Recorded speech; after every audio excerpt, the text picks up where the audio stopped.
Bonjour chers élèves, dans cette vidéo on va présenter le cours de la chute verticale dans un fluide.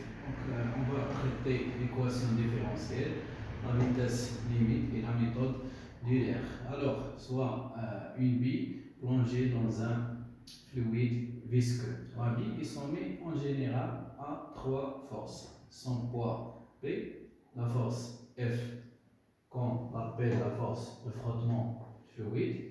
Il est égal en général K fois V à la puissance n égale à 1 ou bien à 2. Dans ce cours, on va se limiter à n égale à 1. Donc F égale moins K fois V à la puissance 1. V, c'est la vitesse de la bille. Et la troisième force, c'est la poussée d'Archimède, ou bien la force d'Archimède, FA, qui est égale à moins ρ fois V fois G, avec V, c'est le volume de la partie immergée. Donc, appliquons la deuxième loi de Newton, la somme des forces égale MA. Les forces connaissez P, F et grand F égale MA. Projetons cette relation sur l'axe OZ. Donc on trouve P, la projection de P sur l'axe OZ, c'est P parce qu'il est orienté dans le même sens que Z. Petit f et grand F, ils sont orientés dans le sens inverse de Z. Donc ces projections, c'est moins F et moins F égale M fois A à Z. Donc P c'est M fois G, le module de F c'est K fois V et le module de grand F c'est ρ. ρ c'est la masse volumique du fluide. Et V c'est le volume de la partie immergée, ou bien dans ce cas c'est le volume de la bille. Égale n fois AZ, c'est d de Vz sur d de t, c'est la dérivée de la vitesse de la bille par rapport au temps. Donc, en divisant par la masse, on trouve G moins K sur M V de Z moins ρ fois V fois G sur M égale d de V sur d de t. On factorise par G, donc on trouve G facteur 1 moins ρ fois V sur M, moins K sur M fois V de Z égale d de V sur d de T. On remplace cette expression par A, donc soit A égale G facteur 1 moins ρ fois V sur M, et B égale K sur M. Donc on trouve A moins B fois V de Z égale d de V sur d de Z. Donc voilà l'équation différentielle vérifiée par la vitesse. Donc lorsque la vitesse limite est atteinte, c'est-à-dire la vitesse reste constante. Voilà la courbe de V en fonction du temps. La vitesse augmente jusqu'une valeur V qu'on appelle la vitesse limite qui est constante. Donc la dérivée de V limite sur d de t égale 0. En remplaçant dans l'équation, on trouve A moins B fois la vitesse limite égale 0. Donc la vitesse limite égale A sur B. On passe à la méthode d'Euler pour résoudre cette équation. Donc en général, on utilise un système composé de deux équations. La première équation, c'est déjà trouvé d de Vz sur d de t égale à A moins B fois Vz. Donc, c'est-à-dire A à un instant ti égale grand A moins B fois V à un instant ti.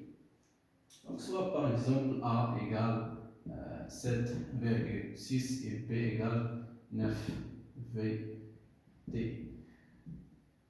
Donc voilà l'équation, la première équation. La deuxième équation est trouvée de la définition de l'accélération. C'est entre deux instants donnés. L'accélération à un instant t, c'est delta V sur delta t. delta V de t à t de l'instant t à ti plus 1. Donc, c'est la vitesse à l'instant ti plus 1 moins la vitesse à l'instant ti sur delta t. Donc, on trouve V à l'instant ti plus 1 égale la vitesse à l'instant ti plus ai fois delta t. Avec delta t s'appelle le pas de calcul. Le pas de calcul. Donc, en général, on utilise ces deux équations pour trouver la vitesse à un instant donné ou bien l'accélération à un instant donné. La première, c'est A à un instant t égale, comme exemple, A 7,6, PC 9, moins 9 VI. Et la deuxième, c'est celui-ci, VTI plus 1 égale AI plus, VI plus AI fois delta T. Donc, prenons un exemple de calcul. Prenons un exemple de calcul. On prend, calculons par exemple, calculons V1 et V2.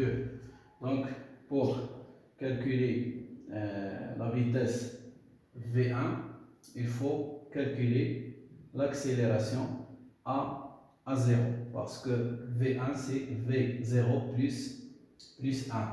Donc à 0 c'est 7,6 moins 9 fois V0. Avec V0 c'est 0. La vitesse à l'instant t égale 0 c'est 0.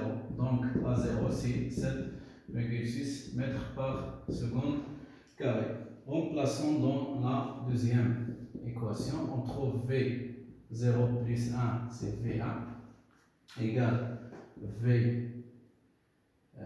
V0 plus A0 fois delta T.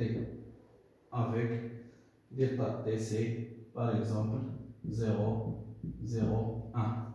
Donc on trouve V1 égale V0 c'est 0, A0 c'est 7,6 fois delta T c'est 10 moins 2. Donc on trouve V1 égale 7,6 fois 10 à la puissance 2 mètres par seconde. Donc on utilise ces deux équations. Pour calculer la vitesse V2, il faut calculer l'accélération à A1. Donc A1 c'est 7,6 moins 9 fois la vitesse O1. Et V2 c'est V1 plus 1, donc égale V1 plus A1 fois delta T. Donc par calcul, on trouve la vitesse à un instant T2.